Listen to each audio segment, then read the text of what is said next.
నమో వెంకటేశాయ. ఈరోజు పరమ పవిత్రమైన నాగుల చవితి పర్వదినాన శుభాకాంక్షలు తెలుపుతూ ఏ విధంగా నడుచుకోవాలో ఎంతో మంది ఋషులు మనకు తెలియజేశారు. వాటిలో కొన్నింటిని ఈరోజు ఋషివాక్యం ద్వారా తెలుసుకుందాం. శ్రీ వెంకటేశాయ శ్రీనివాసాయ గోవిందాయ నమో నమః. నమో మహద్భ్యో ఋషిభ్యో గురుభ్యో నమః. అగ్నిర్నప్పాత కృత్తికాః అని వేదమంత్రం చెప్తున్నది. ఇక్కడ కృత్తికా నక్షత్ర రూపుడైన అగ్ని మమ్మల్ని రక్షించుగాక. ఇది అద్భుతమైన ప్రార్థన. అంతేకాదు నక్షత్రం దేవమింద్రియం అంటే దివ్యజ్యోతి స్వరూపినటువంటి ఈ నక్షత్రము మాకు ఇంద్రియ శక్తిని ప్రసాదించుగాక. ఇది కూడా ఒక గొప్ప ప్రార్థన. ఇంకా విశేషంగా వేదమే చెప్తున్న మరొక మాట, యస్య భాంతిరస్మయో యస్య కేతవః యస్యేమా విశ్వా భువనాని సర్వా సకృత్తికాభిరవి సంవసానః అగ్నిర్నో దేవః సువితే దధాతు. దీని అర్థంలో రకరకాల కిరణాలతో జ్వాలలతో భువనాలకి ఈశ్వరుడై ప్రకాశించే అగ్ని కృత్తికులతో కలిసి ఉన్నవాడై మాకు సుఖాన్ని శాంతిని ప్రసాదించుగాక. ఇదంతా కూడాను మనహితం లోకహితం కోరుతూ చేస్తున్నటువంటి ఒకానొక ప్రార్థన. ఇందులో కృత్తికని ప్రార్థిస్తూ కృత్తికారూపుడైన అగ్నిభట్టాలను ప్రార్థన చేస్తున్నాం. పైగా సర్వదేవతలు అగ్ని ప్రధానుడు. ఏ దేవతను అనుగ్రహం పొందాలన్నప్పటికీ కూడా అగ్ని ద్వారానే మనం పొందాలి. అందుకే యజ్ఞములు హోమములు దీపాలు వెలిగించడం ఇవన్నీ దేవతా ప్రసన్నత కోసమే. ఏ దేవతకి యాగం చేయాలన్నా అగ్నిహోత్రం ద్వారానే కదా. అలాంటి అగ్ని నక్షత్రం కృత్తిక. అందుకు ఈ ప్రధానమైనటువంటి కృత్తికా నక్షత్రంతో కూడినటువంటి ఈ మాసమంతా దేవతారాధనలు చేస్తే అనేక యజ్ఞములు చేసిన ఫలితాలు లభిస్తాయి. అందుకే ఇది యజ్ఞమాసము అని కూడా వర్ణించవచ్చు ఒక విధంగా. నక్షత్రేష్టి అని వేదములు ఎందుకు కూడా కనబడుతున్నది ఇక్కడ. దాని ఆధారంగా నక్షత్ర ప్రధాని ఇష్టిని చేస్తారు, యజ్ఞాలు చేస్తారు. ఒక్కొక్క నక్షత్రానికి ఒక్కొక్క మంత్రం ఉన్నది. అది లక్ష్మీ సహస్రనామాల్లో కూడా కృత్తికాది భరణ్యంత నక్షత్రేష్ట్యర్చితోదయ అని మాట ఉన్నది. కృత్తికతో మొదలుకొని భరణి వరకు ఉండేటువంటి నక్షత్రముల వరుసతో చేసే ఇష్టి పేరు నక్షత్రేష్టి. ఇది జీవికున్న సర్వ ఆపదల్ని తొలగించగలిగే శక్తి ఇష్టిలో ఉంది అని శాస్త్రంలో చెప్తున్నటువంటి అంశం. అలాంటి ప్రధానమైనటువంటి ఆ ఇష్టి కృత్తికతోనే ప్రారంభమవుతున్నది. అందుకే కృత్తికా మాసము లేదా కృత్తికా నక్షత్రం యొక్క ప్రాధాన్యత తెలుసుకుని ఈ మాసమంతా కూడా సార్థకంగా గడపగలగాలి. ఎందుకంటే చంద్రుడితో కూడినటువంటి కృత్తికిది. దీన్ని బట్టి చంద్రుడు మనస్సుతో కూడినటువంటి వాడు కనుక ఆ మనోరూపమైనటువంటి సర్వవిధ వికారములు తొలగించే శక్తి ఈ కార్తీక మాస ఆరాధన వల్ల మనకు తెలుస్తున్నది. విశేషించి ఈ కార్తీక మాసంలో నారాయణారాధన శివారాధన రెండూ ప్రాధాన్యమే. ఆ మాటకొస్తే ప్రతి దేవతారాధన ఈ మాసంలో విశేషం. ఒక్కొక్క దేవతకు ఒక రోజు ముఖ్యం, అలాగే ఒక తిథి ముఖ్యం అని అంటూ ఉంటారు. అది ఏ మాసంలోనే ముఖ్యం. కానీ కార్తీక మాసంలో అన్ని రోజులు అన్ని తిథులు గొప్పవే అని చెప్పారు. ఉదాహరణకి ఆదివారం సూర్యునికి అనుకుంటాం, కానీ కార్తీక మాసం ఆదివారంగానే చేస్తే సూర్య అనుగ్రహం ఎక్కువ లభిస్తుంది. అది తెలుసుకోవాల్సింది మిగిలిన మాసముల కంటే. అలాగే ఆయా దేవతలకు సంబంధించిన ఏ దినములైతే ఉన్నాయో అవి కార్తీక మాసంలో చేస్తే దాన్ని వార యజనం అని చెప్తారు. ఇది విశేషమైన మాట. ఒక్కొక్క వారం ఒక్కొక్క దేవతకి ప్రీతి. కార్తీక మాసంలో కానీ ఆ వారం నియమం పాటిస్తే ఆ దేవతలు ఎక్కువ సంపూర్ణంగా అనుగ్రహిస్తారు. మొత్తం సంవత్సర కాల ఆరాధన ఫలం కార్తీక మాస ఆరాధన వల్ల పొందవచ్చు అని పురాణములన్నీ చెప్తున్నాయి. ఆ కారణం చేతనే హిందువులకి కార్తీక మాసం అత్యంత ప్రాధాన్యంగా చెప్పబడుతున్నటువంటి అంశం. కార్తీక మాసంలో విష్ణువుని దామోదర నామంతో ఆరాధిస్తారు ఇక్కడ. అందుకే కార్తీక దామోదర అని ప్రసిద్ధి చెంది ఉన్నది. ఈ దామోదర నామం భాగవతంలో పరమాత్మ యొక్క దివ్యనామాల్లో ఒకటి. ఆ పరమాత్మ రోటికి కట్టబడి నలకూబర మణిగ్రీవుల యొక్క శాపాన్ని పోగొట్టాడు ఇక్కడ. ఆ రోటికి కట్టబడ్డాడు కనుక ఆయనకి దామోదరుని పేరు వచ్చింది. దామం అంటే తాడు, ఉదరం అనగా పొట్ట. తాడుచి బంధింపబడిన ఉదరము కలవాడు కనుక దామోదరుడు. ఆ పని ఎందుకు చేసుకున్నాడయ్యా స్వామి అంటే తాను దామమునకు బంధింపబడ్డాడు. ఒక ఇద్దరు భక్తుల యొక్క శాప బంధనాన్ని తొలగించాడు. అంటే బంధనం తొలగించడానికి బంధనం కట్టుకు వెళ్ళాడు కృష్ణ పరమాత్మ. అందుకే దామోదర నామం భక్తులకు అత్యంత ప్రధానమైనది. అయితే అవతారంలో దామోదర అంటే ఇదే అర్థం. కానీ అవతరించక ముందు కూడా దామోదర నామం ఉంది. అప్పుడు అర్థం ఏమిటయ్యా అంటే దామములు అంటే లోకములు, ఉదరం అంటే లోపలి భాగం. సమస్త లోకములు ఎవడి లోపల ఉన్నాయో వాడు దామోదరుడు. ఈ మాట కూడా చాలా విశేషమైన నామం. అదే సర్వభువనములు తల్లిలో కలిగినటువంటి వాడు దామోదరుడు. అలాంటి దామోదర నామంతో పరమాత్మను ఆరాధన చేస్తే సర్వ విశ్వవ్యాపకుడైన విష్ణువుని ఆరాధన చేసినటువంటి ఫలితమే. అందుకే కేశవాది నామాల్లో సరిగ్గా 12వ నామం దామోదర అవుతున్నది, ఇక్కడ 12 నామం. అందుకే దీనికి అత్యంత ప్రాధాన్యం ఇచ్చారు. అలాంటి నామంతో ఈ మాసమంతా కూడా విష్ణువుని ఆరాధించడం కనబడుతున్నది. ఈ మాసం యజ్ఞప్రధానమైన మాసం గనక ఈ మాసంలో చేసే ఆరాధనలు కానీ, దానాలు కానీ, స్నానాలు కానీ, దీపములు వెలిగించటం కానీ, ఇలాంటి ఏ సత్కర్మ అయినప్పటికీ కూడా అధిక ఫలాన్ని ఇస్తోంది కనుక ఈ మాసంలో తప్పనిసరిగా వాటిని చేయమన్నారు. అంటే మిగిలిన మాసాలు మానేయమని కాదు, ఈ మాసంలో చేస్తే అధిక ఫలం లభిస్తుంది కనుక. అందుకే ఈ మాసంలో దానాలు చేసిన ఏవి చేసినా కార్తీక దామోదర ప్రీత్యర్థం అని ఒక మాట అంటూ ఉంటారు ఇక్కడ. అది కూడా గుర్తుపెట్టుకోవాల్సిన అంశమే. అదేవిధంగా శివారాధనకి ఈ మాసం చాలా విశేషంగా చెప్పబడుతున్నది. ఈ మాసమంతా శివాభిషేకములు లేదా ప్రత్యేకించి సోమవార వ్రతం చెప్పారు. ఎందుకంటే కార్తీక మళ్ళీ చంద్రుడి ప్రధానం కనుక, చంద్రప్రధానమైన వారం సోమవారం కనుక కార్తీక మాసంలో సోమవారానికి ఎక్కువ ప్రాధాన్యం ఇచ్చారు. ఎందుకంటే శివునికి ప్రతిరోజు పూజా విధానాలు ఉన్నాయి. విశేషించి సోమవారం పూజ దేనికి అంటే మానసికమైన రుగ్మతలు తొలగించడానికి పనికొస్తుంది. అందుకే సోమవార ప్రదోష వ్రతాలు కార్తీక మాసంలో చేసినట్లయితే అటు అగ్ని సంబంధమైన చంద్ర సంబంధమైన అగ్ని సోమాత్మక మాసం గనక ఈ మాసంలో అది విశేష ఫలాన్ని ఇస్తుంది. అటువంటి పవిత్రమైన ఈ మాసం యొక్క శక్తిని మనం వినియోగించుకుని ధన్యులమవుదాం. స్వస్తి. ఈ ఉదయం శివ పంచాక్షరి తిలకిద్దాం, పరమేశ్వరుని కృపకు పాత్రులమవుదాం.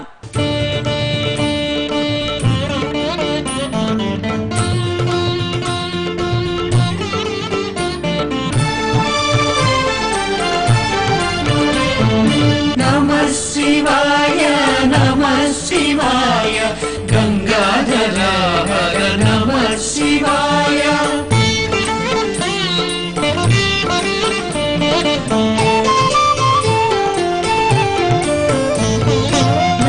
నాగేంద్రహారాయ త్రిలోచనాయ భస్మాంగరాగాయ మహేశ్వరాయ నిత్యాయ శుద్ధాయ నిగంబరాయ తస్మై నకారాయ నమః శివాయ నమః శివాయ నమః శివాయ గంగాధర హర నమః శివాయ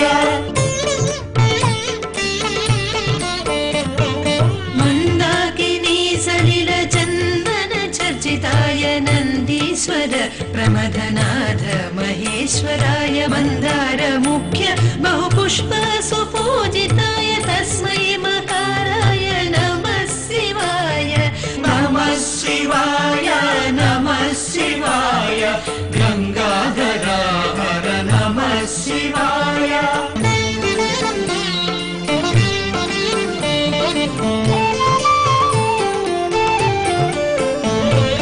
శివాయ గౌరీ వదనారవింద సూర్యాయ దక్షధ్వరనాశనాయ శ్రీనీలకంఠాయ వృషధ్వజాయ తస్మై శిఖరాయ నమః శివాయ నమః శివాయ నమః శివాయ గంగాధర హర నమః శివాయ వశిష్ఠ కుంభోద్భవ గౌతమాది మునీంద్ర దేవార్చిత శేఖరాయ చంద్రార్క వైశ్వానరోచనాయ తస్మై వకారాయ నమః శివాయ నమః శివాయ నమః శివాయ గంగాధర హర నమః శివాయ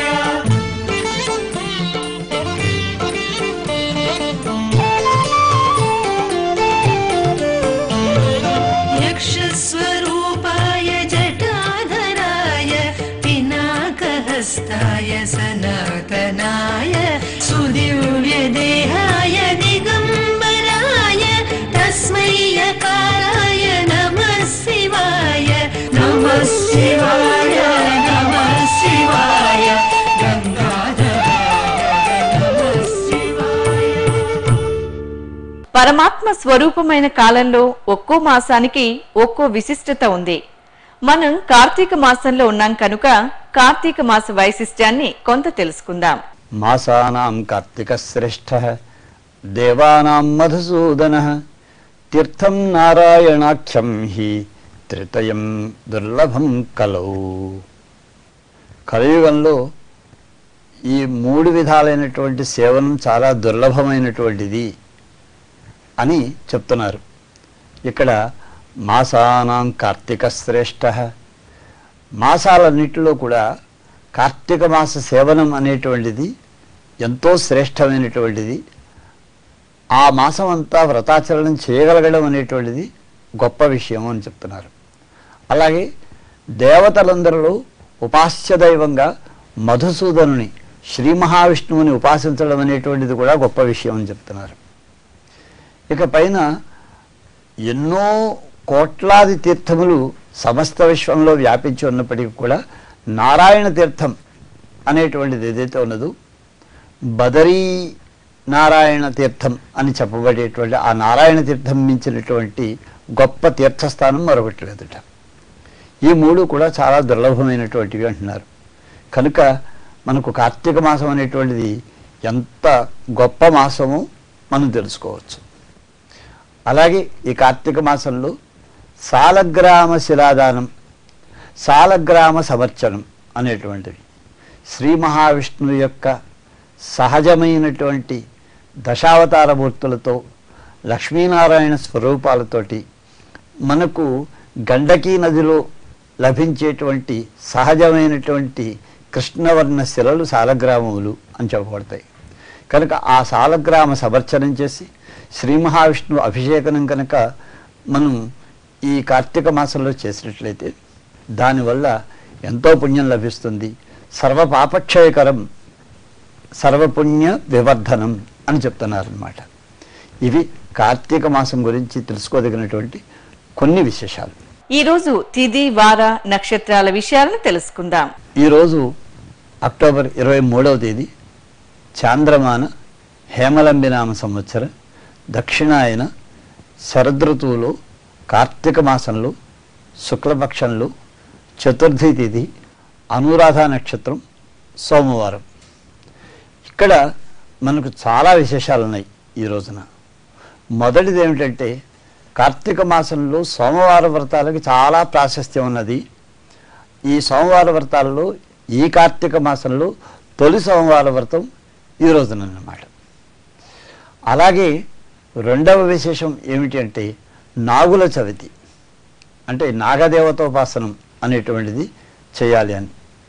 దీని విషయంలో మనకి ఈ శాక్తేయ ఉపాసనా గ్రంథాలలో కొన్ని రహస్యాలు చెప్పారు.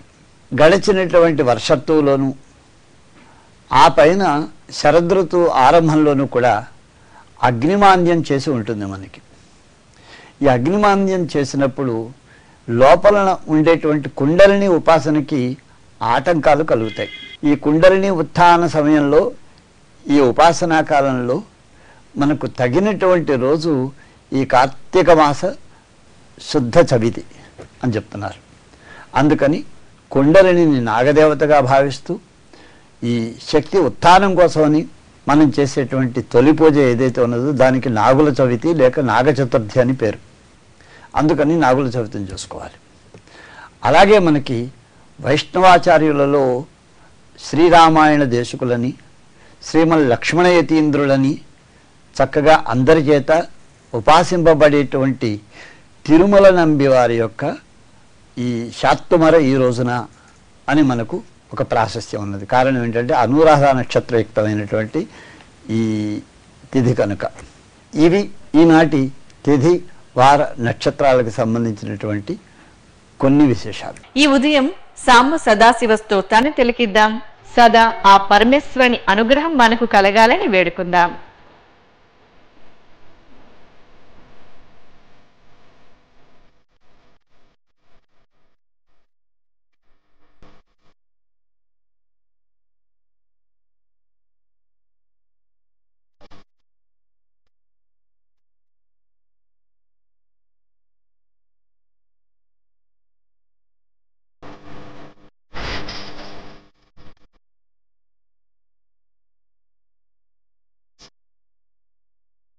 ఈనాటి శుభోదయం కార్యక్రమం మిమ్మల్ని ఎంతగానో అలరించిందని ఆశిస్తూ రేపటి శుభోదయం కార్యక్రమంలో కలుసుకుందాం.